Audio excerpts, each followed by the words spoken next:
السلام عليكم ورحمة الله وبركاته. الحمد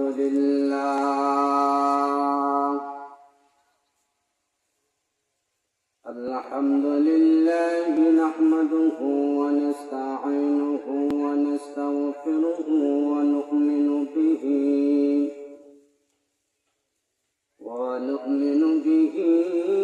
ونتوكل عليه ونعوذ بالله من شرور أنفسنا ومن سيئات أعمالنا. من يهده الله فلا مضل له ومن يضلله فلا هادي له.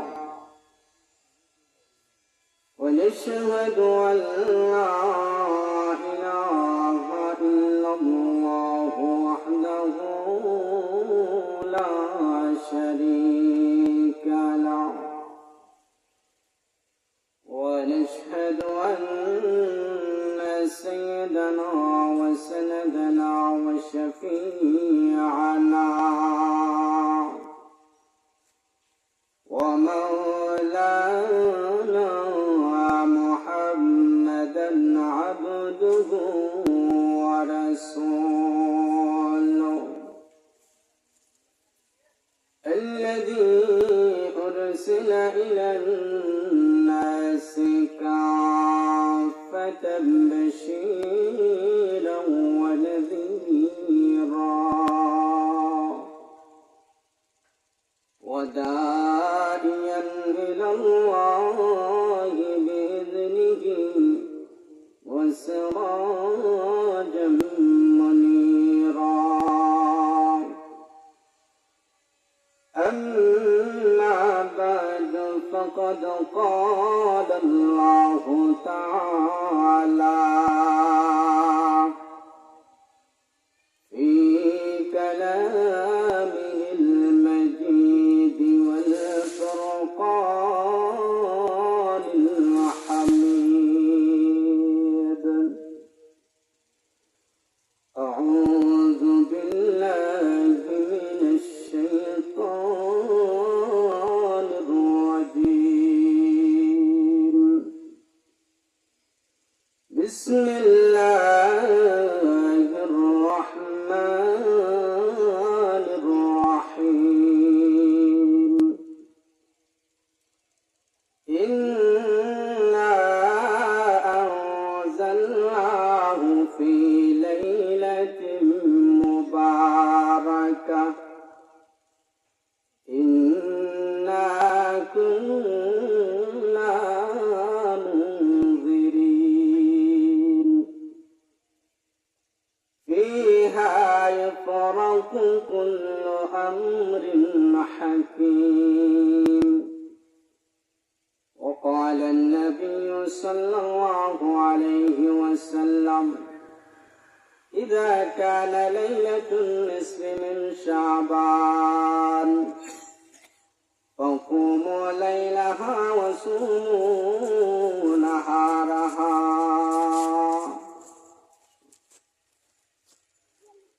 بارك الله لنا ولكم في القرآن العظيم ونفعنا وإياكم بالآيات والذكر الحكيم.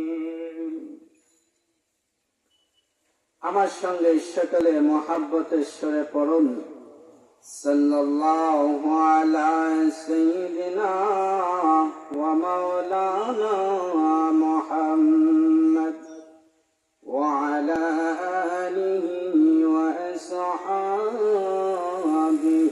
ওয়া সাল্লাম. সাল্লাল্লাহু আলা সাইয়্যিদিনা ওয়া মাওলানা মুহাম্মদ ওয়া আলা আলিহি ওয়া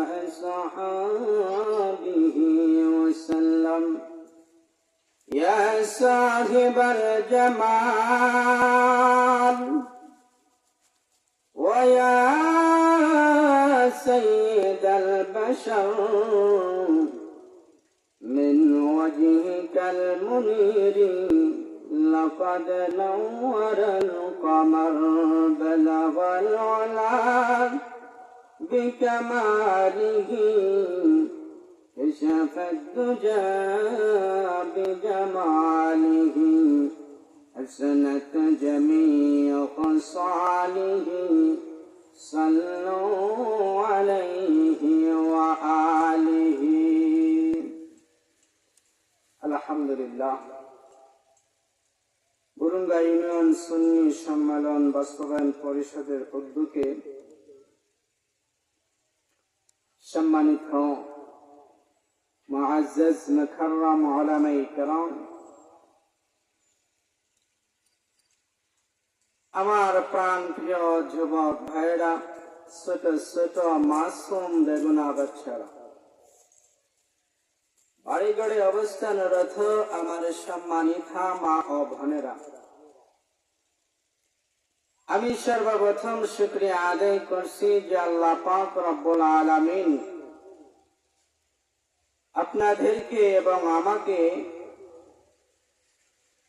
এমন একটা দ্বীনি মজলিসের মধ্যে আসার এবং বসার তৌফিক দিয়েছেন। সেই জন্য সেই মনিবের দরবারে একবার শুকরিয়া আদায় করে নি, সকলে বলে আলহামদুলিল্লাহ।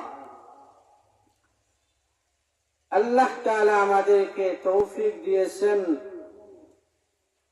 এই জন্য এমন একটা দ্বীনি মজলিসের মধ্যে আসতে পেরেছি। যাই হোক,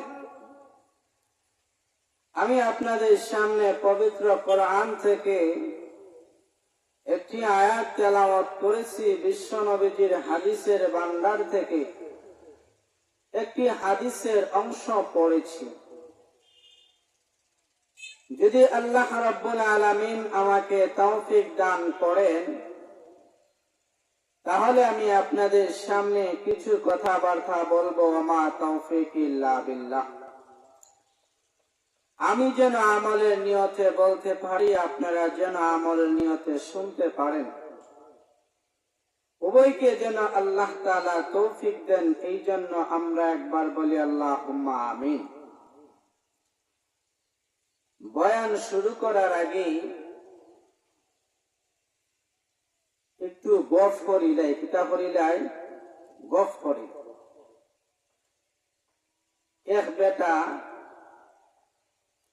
এক বেটা বলতে এক বিয়াই তার বিয়ের বাড়িতে গেছে।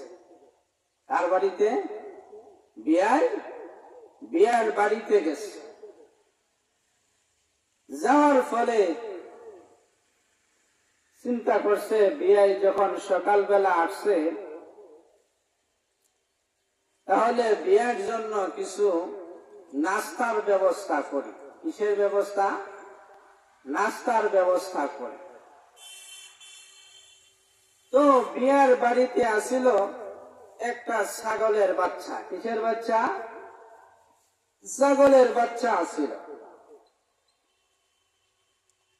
তো ছাগলটা জবাই করছে। জবাই করার ফলে আর বিয়ের জন্য নাস্তা বানাইছে রুটি। রুটি বানানোর ফলে বিয়ার সামনে আনিয়া রুটি দিছে। এর আগে বিয়ে বলছে যে আমার মুখের মধ্যে রুচি নাই। কি নাই?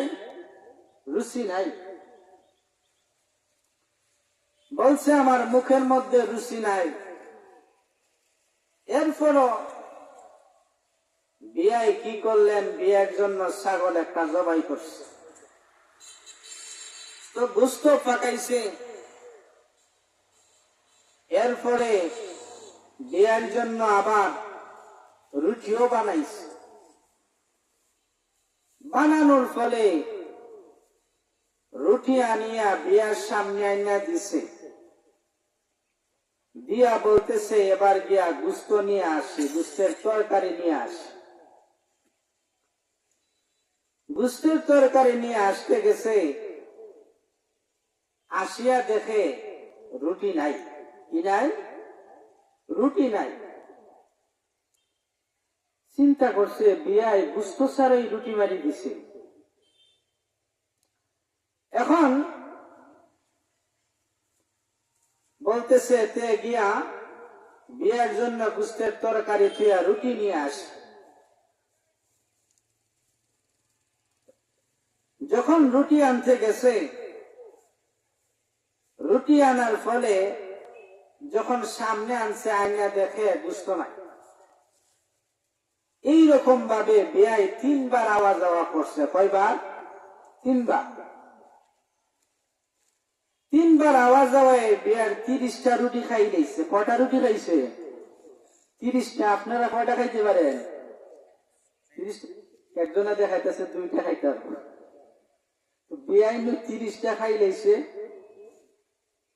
30টা খাইছে রুটি, আর ছাগল খাইছে 8টা। এরপরে বেটার মুখের মধ্যে রুচি নাই। কি নাই? 30টা রুটি খাওয়ার পরে যদি বেটার মধ্যে রুচি নাই, তাহলে চিন্তা করছেন কয়টা খাইলে বেটার মুখের মধ্যে রুচি হইব? তো এমন সময় বিয়ারে জিজ্ঞাসা করছে, বিয়া আমার বাড়িতে সকালবেলা আপনি আইছিলেন কেন? ও বিয়াই কয়েন না, শুনছি আপনাদের এদিকে কবিরাজ আছে বলে, ওই কবিরাজে বলে রুচির ওষুধ দেয়। কি তার ওষুধ দেয়? রুচির ওষুধ দেয়। তো এমন সময় বিয়াই বলতেছে যে তুমি রুচি ছাড়াই 30টা রুটি খাইলেছ, আর রুচির ওষুধ আনলে তো উপায় নাই।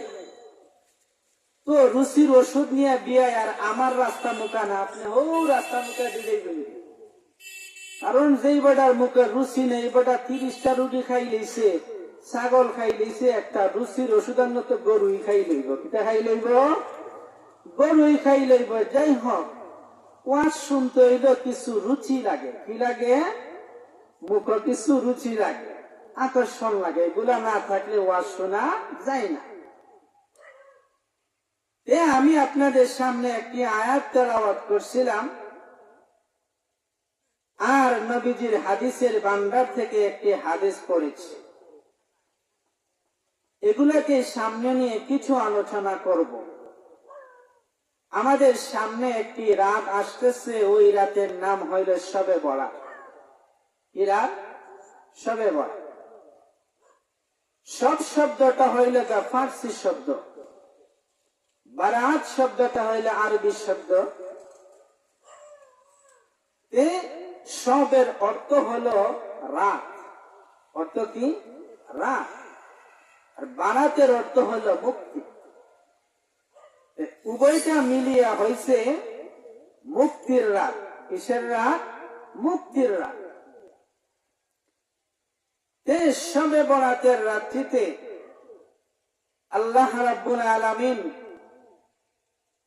প্রথম আসমানে নেমে এসে তার বান্দা এবং বান্দীদেরকে ডেকে ডেকে বলেন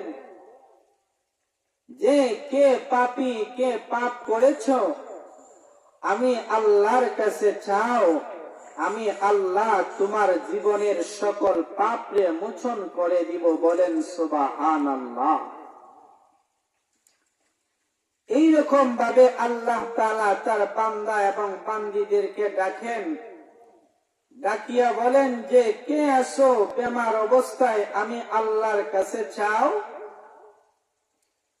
আমি আল্লাহর কাছে চাইলে আমি আল্লাহ তোমার বেমারকে আমি আল্লাহ তাআলা শিফা করে দিব। কে আসো অভাব অনটনের মধ্যে আসো, আমি আল্লাহর কাছে চাও, আমি আল্লাহর কাছে চাইলে তোমার অভাবকে আমি আল্লাহ তাআলা দূর করে দিব। বলেন সুবহানাল্লাহ। এইরকম ভাবে আল্লাহ তাআলা তার বান্দা এবং বান্দীদেরকে ফজর পর্যন্ত ডাকেন। আল্লাহ মানুষের হায়াত, মওত, ধন দৌলত ইত্যাদি এগুলা কোন রাত্রিতে রেখা হয় এটাও কিতাবের মধ্যে এসেছে। দুইটা রাত্রির কথা এসেছে। একটা রাতের নাম হইল শবে বরাত, আরেকটা রাতের নাম হল লাইলাতুল কদর। এই দুইটা রাত্রিতে মানুষের হায়াত, মওত, ধন দৌলত ইত্যাদি এগুলার ফয়সালা করা হয়। সাহাবাই কেরামের মধ্যে থেকে একজন সাহাবী, যার নাম হইল আব্দুল্লাহ ইবনে মাসউদ, যিনি সাহাবাই কেরামের মধ্য থেকে অন্যতম মুফাসসির, সূক্ষ্ম জ্ঞানের অধিকারী। তিনি বলেন, আল্লাহ তাআলা শুধু এই রাত্রি রেখেন কেন?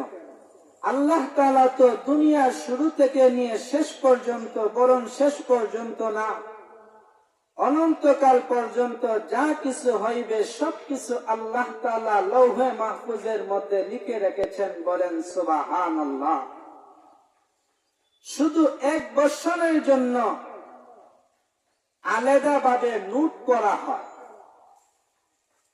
যাতে আলাদাভাবে নোট এই কারণেই করা হয় যে এক বছরের জন্য ফেরেশতাদেরকে বুঝাইয়া দেওয়া হয় যে আমার এই বান্দার হায়াত এতটুকু আছে, এই হায়াতের ভিতরে সে এতটুকু রিজিক পাবে, এতটুকু অক্সিজেন পাইবে। এটা শুধু আলাদাভাবে এক বছরের জন্য নোট করা হয়। শবে বরাতের রাত্রিতে আমাদের কি কি করণীয় সেই সম্পর্কে নবীজি বলেন। আল্লাহর নবী, মায়ার নবী ডাক দিয়া বলেন, ইযা কানা লাইলাতুন নিসফি মিন শাবান ফাকুমু লাইলাহা ওয়া সুমু নাহারাহা। আল্লাহর নবী বলেন, হে আমার উম্মতেরা, যখন শাবান মাসের 14 তারিখ দিবাগত রাত্রি আসে, তখন তোমরা এই রাত্রিতে জাগরণ করো, আর পরের দিন তোমরা রোজা রাখো। চিল্লায়া বলেন সুবহানাল্লাহ। তাহলে শবে বরাতের রাত্রিতে বলা হয় সেই রাত্রিতে জাগরণ করো। জাগরণ করার অর্থ হলো ইবাদত করো। কি করো? ইবাদত করো। এই ইবাদতটা হবে নফল ইবাদত। কি ইবাদত? নফল ইবাদত। এর ফলে আল্লাহর নবী বলেন, ফাইন্নাল্লাহা তাআলা ইয়ানজিলু, যে আল্লাহ তাআলা এই রাত্রিতে প্রথম আসমানের মধ্যে নেমে আসে। কোথায় নেমে আসে? প্রথম আসমানে নেমে আসে। অথচ আল্লাহ তাআলা তো সব জায়গার মধ্যেই থাকে। আল্লাহ তাআলা তো কোনো একটা জায়গার মধ্যে সীমাবদ্ধ না। কারণ যদি সীমাবদ্ধ থাকে, তাহলে লন্ডনের এক বেটার পেট্রো বেদনা উঠছে। কিতা উঠছে? পেট্রো বেদনা উঠছে। এখন আল্লাহ যদি মনে করেন বুরুঙ্গা থাকে, এই বেটা যে লন্ডন থেকে আল্লাহরে ডাকতেছে, আল্লাহ শুনবনি? শুনতো না। এই জন্য আল্লাহ এক জায়গার মধ্যে নাই, আল্লাহ তাআলা সকল জায়গার মধ্যেই আছে। প্রথম আসমানে নেমে আসার অর্থ হলো আল্লাহ এটাই বুঝাইতে চাইছেন যে, ও আমার বান্দা এবং বান্দিরা, আমি তোমাদের একদম নিকটে চলে আসছি। তোমরা এখন যা চাইবে আমি আল্লাহ তা দিতে প্রস্তুত আছি। বলেন সুবহানাল্লাহ।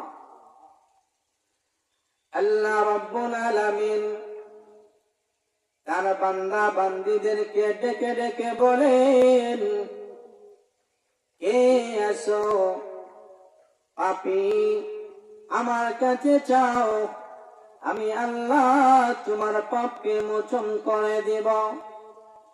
কে আসো বেমারি, আমি আল্লাহর কাছে চাও, আমি আল্লাহ তোমার বেমারকে শিফা করে দিব।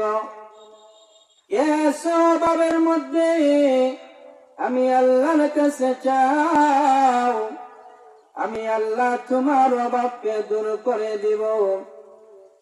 এইভাবে আল্লাহ তাআলা ফজর পর্যন্ত তার বান্দা বান্দীদেরকে ডাকতে থাকে, বলেন সুবহানাল্লাহ। কারণ সুবহানাল্লাহর আওয়াজটা যদি না আইয়ে মানুষ হইতে নাই, না আইলে ওয়াজ করে একটা মজা পাওয়া যায় না। এটা পাওয়া যায় না, মজা পাওয়া যায় না। এখানের একটা এক্সাম্পল হইল, আপনারে আমারে আল্লাহ তাআলা দুইটা হাত দিছে, হাত দিছে না? হাত দিছে। এখন দুই হাতটা যদি এরকম বান্ধিয়া হাঁটেন তাহলে আটতে কি সুবিধা হইব না অসুবিধা হইব? অসুবিধা হইব। আটটা যখন সারিয়ে হাঁটেন তখন একটু সুবিধা হয়, ঠিক না? এইরকম ভাবে যদি শ্রোতারা কিছু আওয়াজ দেয় তাহলে বক্তার জন্য বয়ান করতে সুবিধা মিলে। যাক, এর মধ্য দিয়ে একটা ঘটনা মনে হয়ে গেছে, কইলেতাম মানুষ কম গফি করিলে ইটা করিলে যাও এবার ওইরকম। এক যুবক ছেলে বাজারের মধ্যে বসে বসে চুল কাটতেছে সেলুনের দোকান। এমন সময় এক ভিক্ষুক আসিয়া বলল, আল্লাহ রস্তে আমারে কিছুটা ভিক্ষা দেন, দেন ভিক্ষা দেন। এইরকম ভাবে দুইবার বলে ভিক্ষুক চলে গেল, আর কেউ ভিক্ষার দিল না। আর ওই যুবক ছেলেটা সেলুনের মধ্যে বসে বসে কি করতেছে? চুল কাটতেছে। হঠাৎ করে মনে হইল, এই ব্যক্তি তো ভিক্ষা যে সময় চাইছে এই সময় তো আল্লাহর রস্তে হয়েছে। তার রস্তে হয়েছে, আল্লাহর রস্তে হয়েছে। এমন সময় সেলুনুলারে কইল, ভাই চুল অর্ধেক কাটা হয়েছে আর অর্ধেক রয়েছে, থাক, এটা পরে কাটবো। এই ভিক্ষুকে আল্লাহ রস্তে ভিক্ষা চাইছে, তারে ভিক্ষা দিছি না। এমন সময় এই যুবক চুল কাটা ধইয়া ভিক্ষুকের খুঁজে বাহির হয়ে গেছে। আর ওই ভিক্ষুক ভিক্ষা করতে করতে বাজারে এক পর্যায়ে গেছে কি, তারও ভিক্ষা শেষ হয়ে গেছি, যে ভিক্ষা করে এখন যাইব।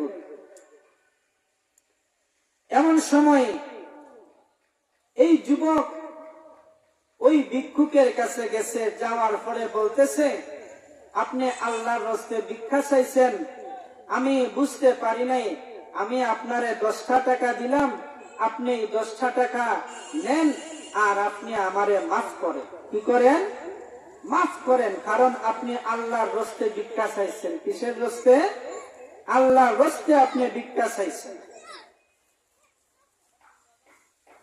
তখন যুবকে ভিক্ষা দিয়া চলে গেল। কিছুদিন পর এই যুবকটা মারা গেছে। ঠিক আছে, মারা গেছে। আর ওই এলাকার একজন পাক্কা মুরব্বী, কি মুরব্বী? ফাঁক্কা মুরব্বী। ফাঁক্কার কথা কইতেছি না, বেটা 5 ওয়াক্ত নামাজ পড়ে। কি পড়ে? 5 ওয়াক্ত নামাজ পড়ে। এমন সময় ওই মুরব্বী চাচা স্বপ্নে দেখলেন ওই যুবক কবরের মধ্যে জান্নাতের ফুল সজ্জায় আছে। চিল্লায়া বলেন সুবহানাল্লাহ। মুরব্বী জিজ্ঞাসা করতেছে, এ যুবক, তুই তো বেটা বেশি নেক আমল করছে না, কোন কারণে আল্লাহ তোমারে জান্নাত দিছে, জান্নাতের ফুল সজ্জায় রাখছে? এমন সময় ওই যুবক ডাক দিয়া বলল, ও চাচা, একদিন আমি বাজারের মধ্যে বসে বসে চুল কাটতেছিলাম। এমন সময় এক ভিক্ষুক আসিয়া বলছে, আল্লাহর রাস্তে আমারে কিছুটা ভিক্ষা দেন। কিন্তু আমি তার কথা প্রথম শুনি নাই, পরে খেয়াল হয়েছে। এরপরে গিয়ে ভিক্ষুকের কাছে গিয়ে আমি মাফ চাইলাম, আর তারে আমি 10টা টাকা দিলাম। কয় টাকা দিলাম? 10টা টাকা দিলাম। এমন সময়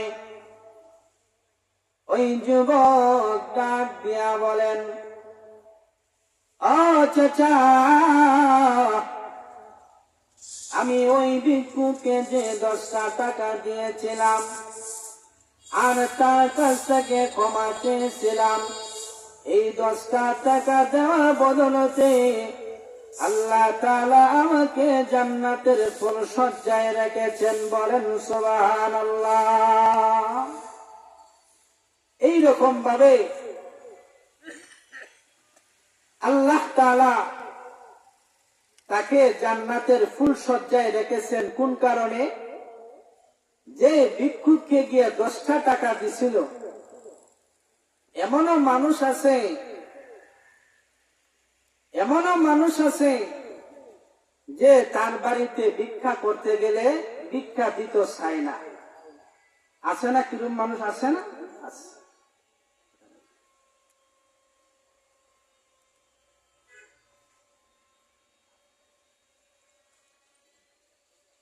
তো ভিক্ষুকে যখন আল্লাহর রাস্তায় ভিক্ষা চায়, আপনার পকেটে থাকলে না হইলে তারে 5টা টাকা দিলে ফায়দা হবে। দেখছেন, এই যুবকে ভিক্ষা দেওয়ার কারণে আল্লাহ তাআলা তারে মাফ করে দিছে। যাই হোক, সময় অল্প। এই সামনে শবে বরাত আসতেছে। ওই শবে বরাতের রাত্রিতে 6টা আমলের কথা এসেছে। তার মধ্যে থেকে সংক্ষিপ্ত ভাবে 4টার কথা বলবো, 2-1 মিনিটে শেষ করিলেন। শবে বরাতের রাত্রিতে 1 নম্বর আমল হলো ওই রাত্রিতে নফল ইবাদত করা। কি করা? নফল ইবাদত করা। আর দ্বিতীয় আমল হলো পরের দিন রোজা রাখা। তৃতীয় আমল হলো আল্লাহর কাছে গুনাহের জন্য মাফ চাওয়া। কি চাওয়া? গুনাহের জন্য মাফ চাওয়া। আল্লাহর নবী, মায়ার নবী ডাক দিয়া বলেন, হে পৃথিবীর মানুষেরা শুনো, আল্লাহ রাব্বুল আলামিন শবে বরাতের রাত্রিতে আল্লাহ তাআলা ব্যাপকভাবে মানুষদেরকে ক্ষমা করে দিবেন। বলেন সুবহানাল্লাহ।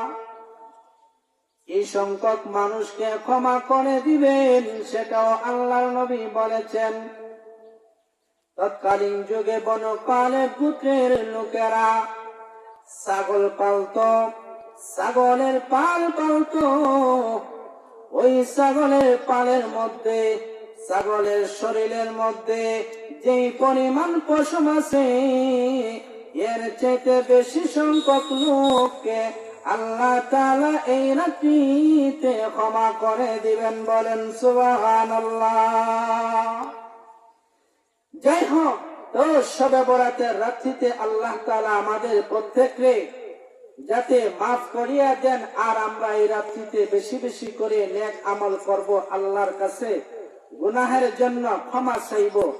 যাই হোক, যা কিছু বলছি আল্লাহ তাআলা আমাদের প্রত্যেককে বুঝার এবং আমল করার তৌফিক যেন দেন। সকলে বলেন আমিন।